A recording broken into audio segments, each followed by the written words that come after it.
In our pockets, we hold the two most powerful tools to make change, our smartphone and our wallet.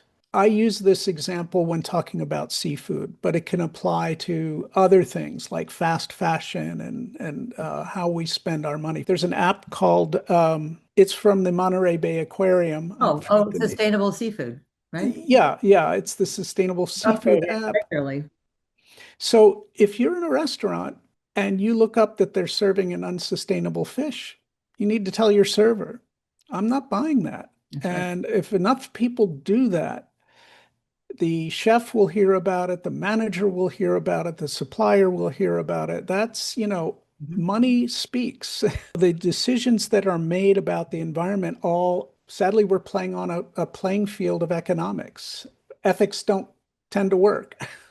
Hi, I am always excited to introduce my guests, the best solutionaries out there that I can find. And I know a lot, having done this a long time, but really, truly, David Guggenheim, Dr. Ocean, is one of my favorites. So over the years, I've been fortunate to interview 100 times 52, 5,200 um, experts in their field, all shades of green. And what I'm doing now with Code Green is going back and bringing back my favorites. 3 years ago, I had the pleasure and the honor to interview David. His book had just come out about the incredible coral reefs of Cuba. And he is a professor at Johns Hopkins. He teaches environmental science and is a communications expert and a whole lot more. But if I go into all his highlighted achievements, we'll never get to why we're here, and that is to find some hope and optimism in the news. First of all, welcome, David. It's so nice to see you. It's so great to see you again, and thanks for those very kind words. Oh, you are the guy, and you're really positive, and we need that right now. I thought of you when the coral reef tipping point die-off happened a couple weeks ago, Right. and I am now doing, because there's so many aspects of ocean pollution, plastic, all that. I'm doing a whole series, so I'm very happy that you're number 3 out of 4. And tell us, first of all, um, we'll get into the politics in a minute, but what should we take away from the fact that we have, thanks to coral reefs dying, thanks to the warming of the ocean, acidification, we have we surpassed the first tipping point. What does that mean? Well, it means that things have gotten much worse and more difficult to reverse, but it doesn't mean that it's hopeless. There are plenty of reasons to be optimistic. Climate change is difficult, but not impossible to get our arms around. And my message after 25 years of working in Cuba, I can't believe I've been working there that long. Tell me about it. Um, my message is that there really are things that we can do, learning from Cuba, where their reefs are as healthy as I've ever seen. And So, that is because they have less development. Is there a direct correlation? That would be sort of the logical conclusion. yeah, and it's a combination of its peculiar history, less development, but also very strong environmental laws. Mm. And believe it or not, the inspiration for that came from Jacques Cousteau, who befriended Fidel Castro during his 1985 visit to Cuba. Uh, I think that was part of the Rediscovery of the World expedition. There's a 1 hour TV show on that. Mm. And it's sort of an incredible story. There's much more to it, but it's the fact that our hero in the ocean world, Jacques Cousteau, really had an influence. And Cuba has some of the strongest environmental laws, including and actions, including protecting 25% of their oceans as marine protected areas, Who would have and thought? many, Cuba. many parks on land as well. It's amazing. And that's what your book is about, right? And Yeah. what's the takeaway from finding these pristine areas? Is it too late for the graveyard, No, white? the focus right now, if you ask somebody what they're seeing in the news, it's all about climate change and coral bleaching. Mhm. And this is absolutely true. It's a huge factor. But in Cuba, what we've really learned is that there are things we can do locally. And if we do those things, corals can be more resilient to the impacts of climate change. The corals in the Florida Keys died. The corals I fell in love with as a 15-year-old, they were beautiful. And now that is considered roughly 90% dead.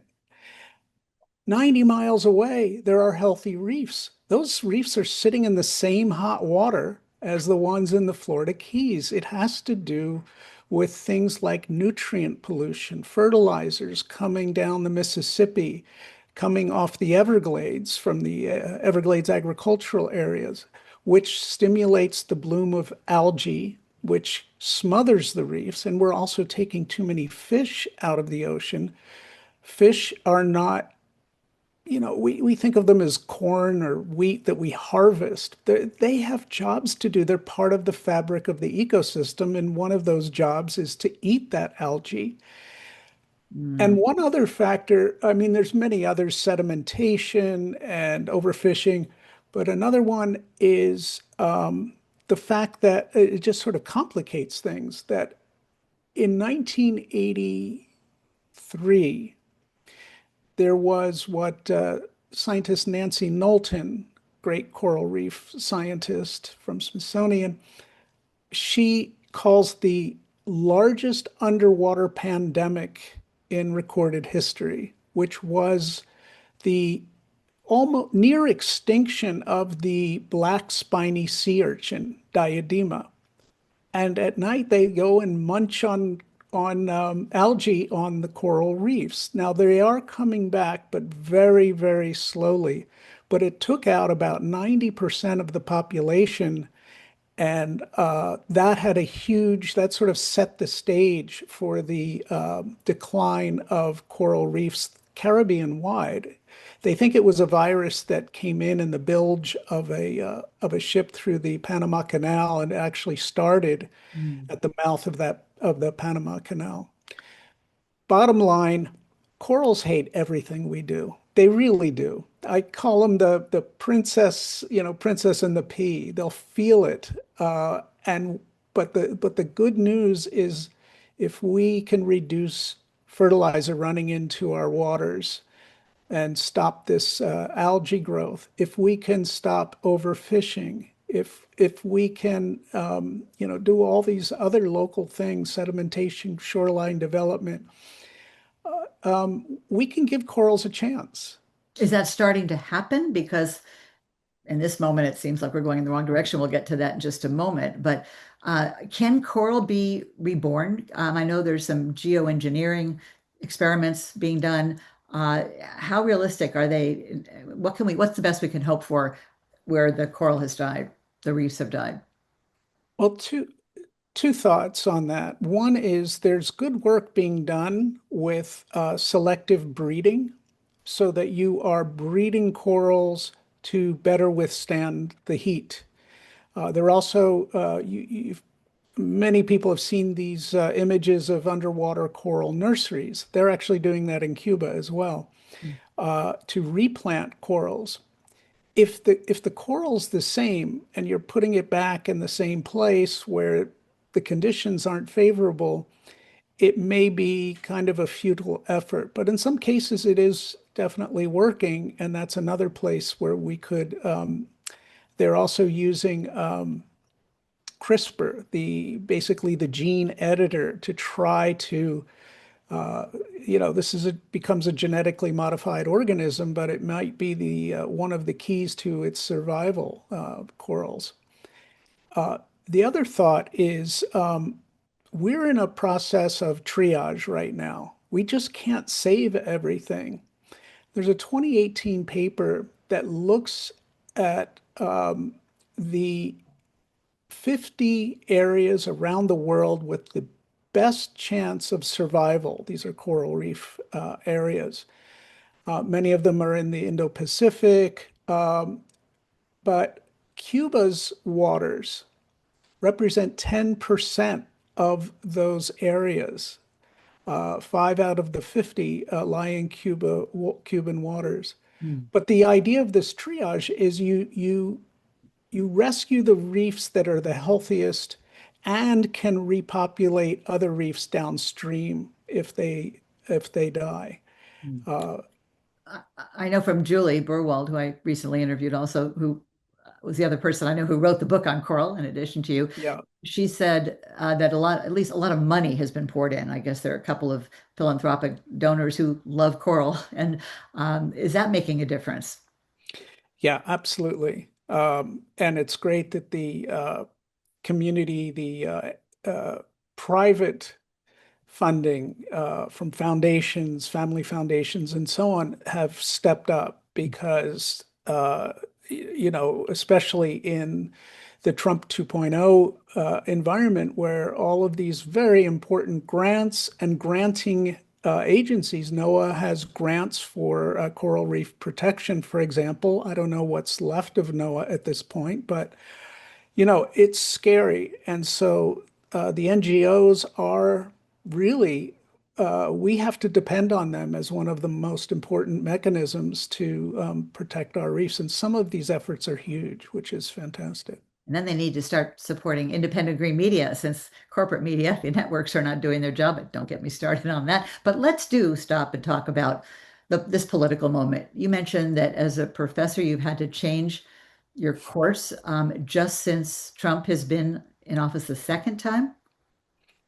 Once he was elected, I had to completely rewrite my environmental policy making and policy analysis class. That's a core course that all master's students have to take.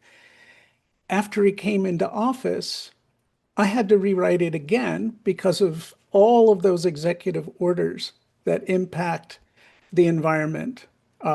So many of them, including opening commercial fishing in some of the most pristine coral reefs in the Pacific that are U.S. In U.S. territories, Cook Islands, and all of that, and the importance of those fish to the environment. And Uh, that was just the second administration. They came prepared this time to destroy everything. It's the environmental plundering agency this time. yeah, Second time. and then I taught the next time I taught the class, there was even more uh, to deal with, including some Supreme Court decisions. So it's almost in real time. I've actually just before class had to do screenshots of New York Times articles to, at the very last minute because it just flew across my screen. And I said, oh my God, this is something my students need to know. And I feel very strongly that I'm not going to prepare my students with theory. I have to prepare them with the reality of what's going on. It's a test of our system. Ironically, it's one of the best teaching moments in history uh, Silver uh, lining. for all the wrong reasons. But they need to be able to, get into the game and fight and work, but understand how these processes work and don't work. So And just thinking about students, just at a time when many students were, looking to go into, climate fields or oceans, environmental, because it's so needed. And when I speak to young people, I always say, do it. And there's no green job necessarily waiting for you. Go create it because we are so far this way. And in your lifetime, we need to get there in terms of sustainability. You will have job security. But so quickly, almost overnight, things went from, okay, we're finally, unfortunately, the bad news is the good news. People can't ignore the fact we have more extreme weather. There's more extreme turbulence. Like there's an environmental component to pandemics and COVID, all the things and my viewers know because I talk about it a lot, but all the evidence is there. This should be a moment where we get real information out there. And in fact, I'm wondering if students are kind of getting, oh, it's hopeless. I'm depressed and thwarting what would be exactly what we need, which is a stream of, bright, ambitious young people ready to take this on. But when you hear the coral reefs are dead, we just passed a tipping point. I mean, I'm thinking about I can't do this forever, and it's a tough time to be optimistic. it's very tough. And a number of my students work for EPA, AID, NOAA, uh, uh, FEMA. Some have been laid off. Others are sort of the last ones standing, and it's a terrible feeling. I'm here in Washington, D.C. at our Johns Hopkins Bloomberg Center, right near the Capitol. And so there's a tendency for our students that are here to be very DC focused. Mhm. But I think that there is a growing number of opportunities for people. We talked about the NGO community. Those programs are expanding. Private industry, not all evil. There are environmental jobs there. Or one of my students is basically the conservation manager for McDonald's. She's remarkable, and she says she loves it because she is able to make changes from within the organization. Here's the corporation a lot of people love to hate, but it makes sense. It's not the first business you think of when you th say sustainability. I mean, Right, it is right, all about, a lot of it's about beef, which of course is not good for right, everyone, but right. But she does, has a role in sourcing in South America and Latin America. So it's a very interesting angle. I cut my teeth as a environmental consultant or working for a big environmental consulting firm in San Francisco, working for these huge companies like Bechtel and others who were literally destroying the environment in Colombia at the time. yeah, oh, wish I'd known you back then, because that's where I hail from and am back. But let's talk about what we can do. Yeah. Well, first of all, we have to be aware, uh, really read and don't doom scroll too much. But Easier go said than to, done. When you're getting climate and ocean and environmental news after 28 years, I can't even, like, every minute there's more and more, yeah, which is good yeah, and bad. There's a lot of online information, not enough where the mainstream still is, the networks and such, but it's so much, it's an avalanche, it's a tsunami, and most of it's bad in this, under this administration in this moment. yeah. But it's important, and I tell my students, look, a lot of my students get their news on TikTok. These are graduate students, but it's neatly packaged and it's fun and it's very well done. Mhm. I had to delete it off my phone because it was too addicting. That algorithm knows me too well. Yeah, they do pick that up. That's funny. But the good news, Yeah, I was at Climate Week in New York and San Francisco. I've gone for the last year. It's just growing. There's thousands and thousands of people, and they're passionate and they're energetic. I say join us. These are the happiest folks I know, because they've got a secret and they want to share it. It's so yeah, compelling. It's so timely, and there's so much to push against. And of course, in the middle of that Climate Week, guess who stands up and calls it the biggest hoax ever perpetrated? You just, do I laugh? Do yeah, I cry? Just carry on. yeah. So, I mean, you really need to dig down. You need to be able to understand these headlines and don't just read the first sentence and go deeper. Find the source material. Really understand these issues so that when you're in that position of maybe talking to someone on the other side, you're armed with that information. But for you, it's really, if you're reading something like that, it is really enlightening. You start to see how all these pieces fit together and how it's not just about climate, but it's also about things that we can do literally in your own backyard. Like, don't use so much fertilizer because 44% of the continent drains into the Mississippi. So what you do in your backyard, if you're in that 44%, affects the Gulf of Mexico. So, Like the Gulf of uh, America, you mean? oh no, I mean the Gulf of Mexico. Sorry. Climate change, climate change, climate change, Gulf of Mexico. Okay. I've been on calls where they were not, if they were federal employees, who were not allowed to use those two I words. know, I know. But They're striking from documents and yeah, online. It's beyond belief. It is beyond belief, isn't it? yeah.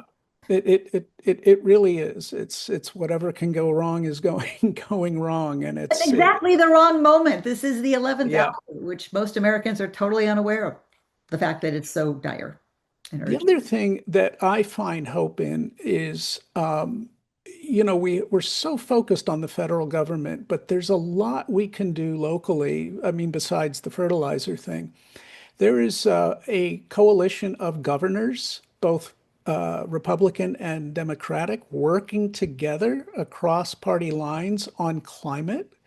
You can see how California is fighting back against some of the regulations or the removal of regulations attempted by the federal government.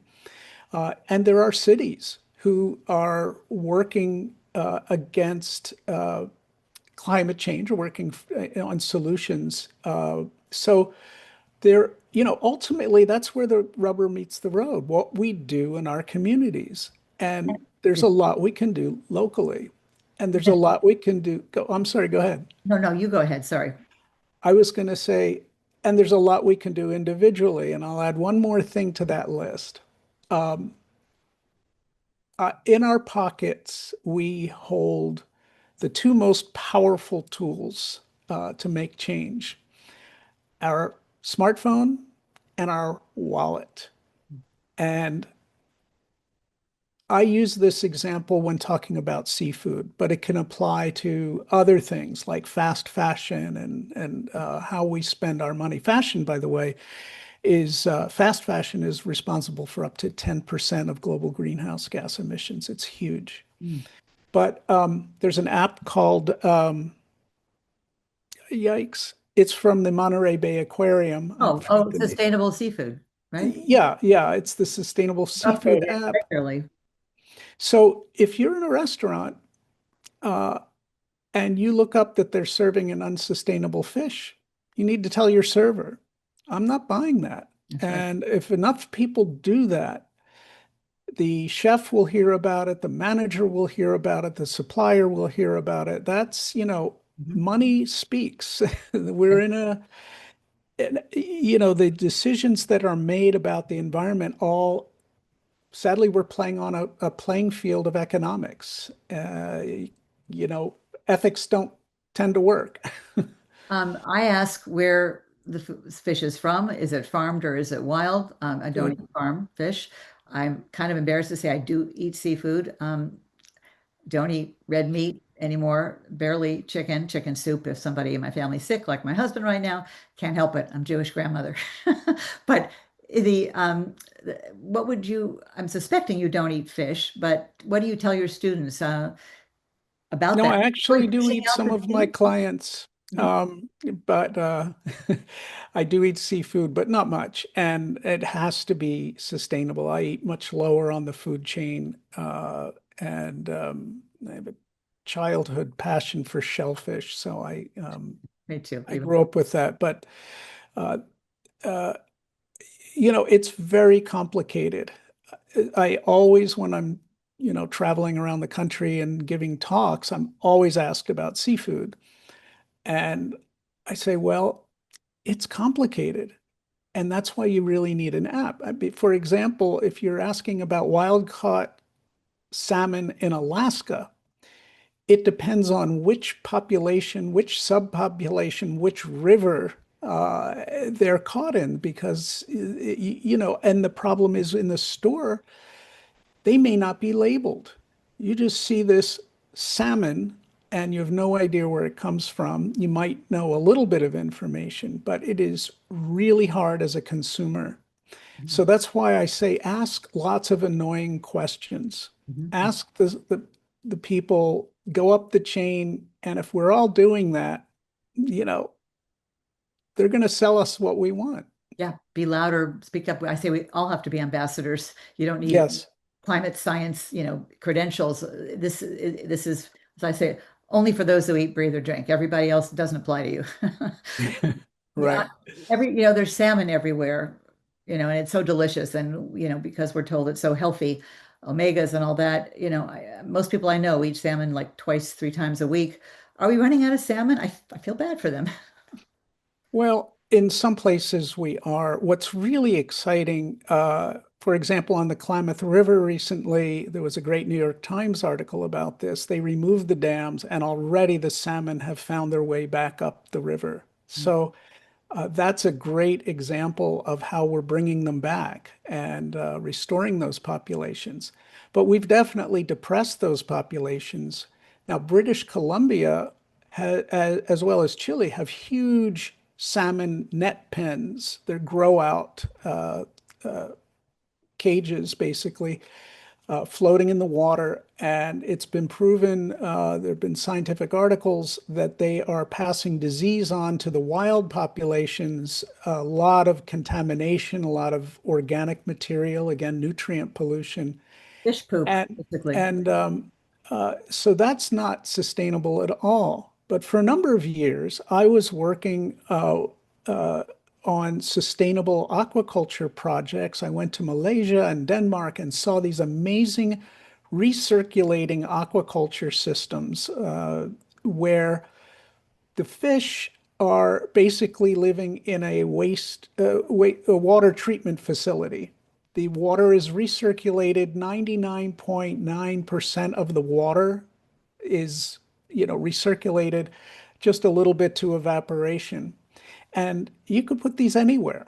And so it's a lot of capital cost to build, but once it's running, it is one of the most sustainable types of aquaculture out there. We've already passed another tipping point. We are now eating more farmed fish in the world than we are eating wild caught fish.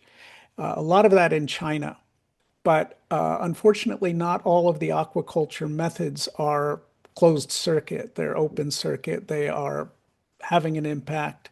And what do you feed aquaculture, these fish? If they are high on the food chain, you feed them fish meal, which is sardines and mackerel and other fish that are impacted. You're impacting the ecosystem. So we have problems to solve, but I think there's hope. Okay, we have gone this long and haven't mentioned plastic. I'm going to do a whole series interview on that coming up, but I'd just like to get your Great. thoughts on, how big a problem that is. And also, they say that a lot of the plastic in the ocean comes from fishing nets and, overfishing through trawling. Is anything being done about that? Let's just start at the industrial level, commercial, whatever you want to call it. Yes, unfortunately, there was an international effort that did not fully go through on plastics, but there is growing worldwide concern and action on this issue. I've brought this, this is a central issue when I talk about pollution in my ocean stewardship class. And what scares me is that these are getting into our bodies. That's a whole nother dimension of So I'm this. going to talk about my next interview with an expert. Yeah. Yeah, I think it's frightening to know that we are dealing with that. I have a new water filter that takes out forever chemicals. My Brita wasn't cutting it, but this is in our water supply, and our water treatment facilities don't remove that. As well as PFAs. Quickly, is there a brand you Exactly. recommend for water filters? Because I would think everybody wants to know which one I works. I I use clearly filtered, and I've been very happy with that. There are others that are very good. You can ask ChatGPT, I'm sure, to make recommendations. Yep. But the water actually tastes better too. I Yes, I've noticed don't want that. to be an ad, but it's called clearly filtered. Okay, thank Uh, you for that. And since we last spoke 3 years ago, we both have been blessed with our first grandchild, and they both happen to be two. You've got a grandson, I've got a granddaughter. And the thought that Ezra, aka Ezzy, my Ezra, was born with plastic in her body, if the reports are to be believed. I was worried because of what I do that when I was breastfeeding my daughter 30, almost 30, 31 years ago, 32, she'll be 32 this month. I can't believe that. The chemicals that I was downloading by breastfeeding her, which there's nothing better than breastfeeding your child, Mhm. so many reasons. But the fact that that was happening when she's an infant, that was depressing enough. And um, now with plastic in the mix, uh, what do you do about that? Well, at least there's an awakening about this now, and people are doing something about it. I think we're becoming more aware. But what about the stuff we've already got in our bodies? That might just be there to stay. It may be no way to get that out. But we're still learning about that, and I always feel I always uh,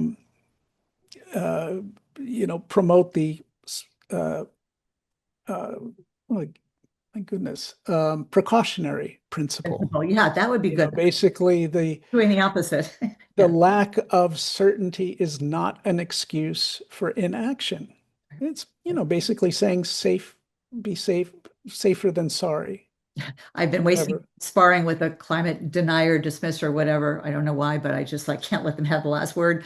And he said, well, how do we know with 100% certainty that this is going to be successful, all these efforts? How do we know? When will we know? It's like, it's not a black or white zero sum game. I mean, every little bit will Yeah. matter. And their arguments are ridiculous anyway. But it's wonderful to talk to you, even though you're not quite as optimistic as you were 3 years ago for very good reason. How important is it to vote for officials on all levels that understand science? Wow. Yeah, that's a huge issue. Um, we, I've been up to the Hill many times and talked with various people, and it's really at a very basic level of understanding, if any, with some members of Congress. Uh, Staff tends to be very good, but what I see are the political wins are what drives so much of this policy. So it's a willful ignorance of science, and a willful proffer of misinformation. And that should And disqualify anybody from running, let alone winning. but I never imagined that. I mean, I came to DC kind of naive. I thought science would just, hey, Mr. Congressman, look at this. Right. Here's the science. And he'll go, oh, I've got to change my position. Well, I learned the hard way about this, but I never imagined it would get to the extreme where hundreds of lies just somehow are tolerated. And Sense. and I think the media gets caught up in all this. It's almost like countermeasures that a submarine might launch to distract a torpedo. Jeff Epstein, That Epstein files, Epstein files. The planet's breaking, people. Come on. The guy's dead. The planet is dying. yeah, but the press tends to chase all those shiny objects. Is he That's why I running for a left. third term and this and that, and they need to focus exactly as you said on the things that really matter, and like the health of our planet, which is our only planet, and the health of our planet reflects on our own health. Every other breath that we take is from the ocean, and if we don't keep our ocean happy, we're not going to be very happy. You bring up the issue of education, which is why I do this. And, policy comes from people. If we need to change the culture, we need to raise awareness. We need to let people know, connect the dots, what's going on, so they don't keep voting for, people that they don't even, Yeah. I mean, even in polls, like just even in New York, where I was last week, climate change didn't even rate, in the top 5 issues people are concerned about, except in California, 8% concerned about that, where they were voting. But this has been an ongoing struggle, right? But right about now, we've just got to make it rise through independent content creators. Or Yeah. any you can you got to find credible platforms, whatever they are. And there are a lot of great climate podcasts out there. Um, I'm not the only one. I've just maybe been at the first one. I wouldn't recommend that. But don't we need to No, focus on that? you're doing exactly what we need. And of course, I'm biased as an educator, but we need many young warriors out there right now. And beyond this administration, what lies on the other side, we have so much work to do.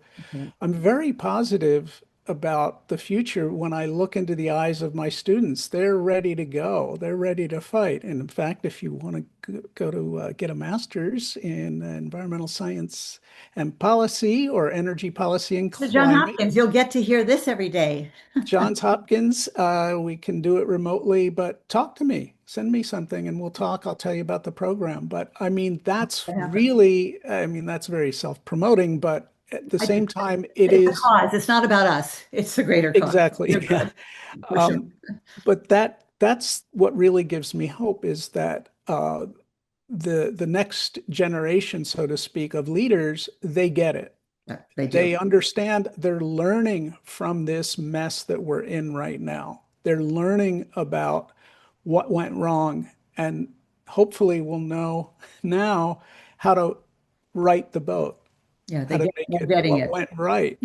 Yeah, don't do as we've done, for sure. Right. And you mentioned young people are the hope, but I also feel that it's not fair just to dump all these problems on them and say, sorry, we baby boomers screwed it up. Right. Have fun, good luck. We're playing tennis or mahjong. No, as Bill McKibben started, the third act, people who are parents and grandparents, they have the most invested in this of anybody. And all the research Yeah, shows that is the most compelling reason for people to care. It's not about the money or green jobs or a lot of stuff. It's about love for their children, grandchildren, and generations to come. And exactly. so I try to talk to my fellow, my contemporaries, because I don't think it's okay for us just to pass the keys and say, good luck, we smashed the car. Yeah, I agree. I absolutely agree. We Need have to everybody, set the, all hands on deck, especially in this political climate. Thank you so yeah, much. we have to set the example. Absolutely. And we need to do it louder, and everybody needs to speak up. This is everybody's business. In fact, I said this before, I don't say the environment out there, it's kind of disembodied, our environment, because we are Yeah. part of nature, which got me death threats when I said that on Fox. Surprise, Well, nature. Nature doesn't need us, we need nature. Come on, people. Is that so hard to grasp? exactly. Yeah. Yeah. We are part of this planet and we have to act that way. If we want to stay here, only if we want to stay here. I don't think Mars is going to be the answer.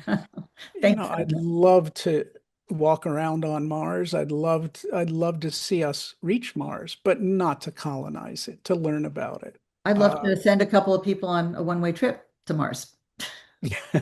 yes, that might be one of the best things we can do for the planet. God, has it come to this? Yes, it It actually. has. Hey, we can say that now. We can. I mean, people say, Betsy, you got to stay positive. We try being positive and quiet and, just focus on the solutions. Yeah, I've always done that. But you have to talk about the problems first, or there's no compelling reason to consider the solutions, to enact Well, this. and there's another dimension to this too. I mean, I used to say this about Cuba. Um, all the news that the public gets in the United States about Cuba is negative. It's a bunch of politicians talking to each other. It's dry. It's not very informative. It's just about the embargo or something else. Old I don't, stereotypes, perhaps, that, have not. yeah, exactly. And I always said we need more positive stories. And that's why I was so happy when media started paying attention to this collaboration between Americans and Cubans on the environment. It's environmental diplomacy, and some of the diplomats actually said collaboration on the oceans was one of the best examples of collaboration and actually helped to restore or the beginning of normalization of relations between the countries. That was quite a compliment, and it was not just about me. Many of my brothers and sisters in other NGOs, but it just shows that all of us care about the environment, I think, because of something that touched our heart. Maybe when we were a kid, maybe when we got older. it has to start here with something positive, something inspirational. And then the mind is fertile ground to learn the facts. And I think we forget that, especially here in DC. It's all about wonk and policy and Kids are on technical screens, things. adults are on screens. They're not really Right. watch You people. know, yeah, exactly. I mean, like the scene behind me of these magnificent fish, these that let me swim with them. I just horse-eyed jacks in Cuba. You know, you never forget experiences like that, and you start to care, and you realize, my God, if this is so vulnerable, I have to do something about it. So And whatever inspired you, could be a hermit crab, whatever. Remember that and try to inspire your kids and others and give them something that really touches their heart. we can't save what we don't love. And I'm not a scuba diver. My husband is, and he stopped going to the Caribbean because it just got so depressing. But the octopus teacher, my octopus teacher, I don't eat octopus. Everyone in my family does. No, It's I, very popular. I won't, but I didn't before that movie. But now I can't even look at it without feeling guilty because we know they're sentient beings, and many more are. And we don't factory farms and all that. We do have to close, but I hope I can have you back, David, to talk about something that we mentioned before we started recording, and that was Antarctica, because so much is going on down there below the surface, and the glaciers are melting, rapid meltdown. And how important is that, and what is being released, and what is being done about that other it's world? been a lifelong obsession of mine. My favorite animal is the penguin, which unfortunately doesn't live in Cuba, but it is penguins are in trouble. I was fortunate enough to visit the subantarctic and South Georgia Island. I don't know if you got there, but yeah, that's a magical place. And I ended up seeing almost every species of penguin on that journey. It was incredible. And penguins and birds, that's kind of about it as far as what you can see living. And luckily, there's no humans, but of course, all the ecotourism or tourism, I should say, some of it's eco-sensitive, is probably not helping. But we were on a Yeah, special expedition with a bunch of scientists, and we did get lectures every evening and learned and yeah. hung out with, astronauts and Neil deGrasse Tyson and William Shatner. Who Anyway. was also a great influence on me. Between him and Jacques Cousteau, I didn't have a chance. Mm. And the only reason I went on that, and then I will finally close, I'm sorry, but you just too interesting. I'm sorry, saying I'm sorry to my editor here, was because I saw William Shatner on the Today Show, and he was talking about this Christmas time expedition that's open to the public. They're going to Antarctica. It's going to be a bunch of scientists and astronauts. And I have wanted to interview him since he came out of the space capsule and was crying, with Jeff Bezos standing there Yeah, that he saw the earth and we're ruining it and I'm grieving. And I said, that's our next best spokesman, environmentalist, climate spokesman. Didn't quite get the interview on the trip. He's kind of standoffish, but I am going to follow up because that's the only reason we went. I'm glad we did go to Antarctica, but you know, people like that, he was in his 90s. He spent his, career in space, and to see him in tears, he actually is a pretty emotional guy, cries a lot, but that was good reason to cry, right? So yeah, that we need people like that, not your usual suspects. God bless the environmentalists, but it doesn't have to be something you do full time to make a statement. It's very powerful. yeah, and that's the other thing. When we care about the environment, we tend to preach to the choir. When I go out and speak, I see the people who care about the environment, but what about the people who really don't know much? Maybe they're just, you know, espousing what they're hearing against environmental stewardship. And those are people we should all be talking to. And it doesn't have to be adversarial. It's No, just uh, it's just exchanging information at its best. It can be. as we just did. And even though Yes. the news is depressing, we weren't depressed, right? Because you cheer me up, you still, even though the And likewise. and I've always only wanted to go beyond the choir. God bless the choir, as I say, because the people who need to hear these things, learn these things, are the people trying to reach. But try doing that on a very limited budget online and, rise above the noise. I hear you. Which reminds me, I always forget, please go to YouTube. Our channel is under Betsy Rosenberg Interviews. Subscribe to Code Green. That way you'll get notified when I do my weekly interviews with amazing experts like David Guggenheim. And got a lot of great stuff coming up. And then also go to betsyrosenberg.com. You need to subscribe there too. Sorry, it's a two-step process, but it's worth it. Very quick, free. So you get the explanation and description of each guest each week. And please tell everybody you know, because this is one way you can get a lot of raise your eco literacy, your eco IQ in a way that's not so hard to swallow. I like to think we make it entertaining and engaging. Thanks for doing that. Thanks for doing this. People like you are what keeps me going and Thank you. inspire, inform, inform and inspire. And all I want to do, this whole mission of mine, I'm a woman on e-mission, is to spread the green gospel, to spread the information because it's so important. And then the corporate media is just not doing it. They're not going to, they haven't, appropriate to the scope of the challenges. And there's so many solutions and solutionaries. Thanks for being one of them. Got to close for sure, for real. See Thank you, Betsy. you soon. I would really love to have you back to talk about the bottom of the world, Antarctica, and I'd what love to. that means. Okay, we'll do that. Thanks.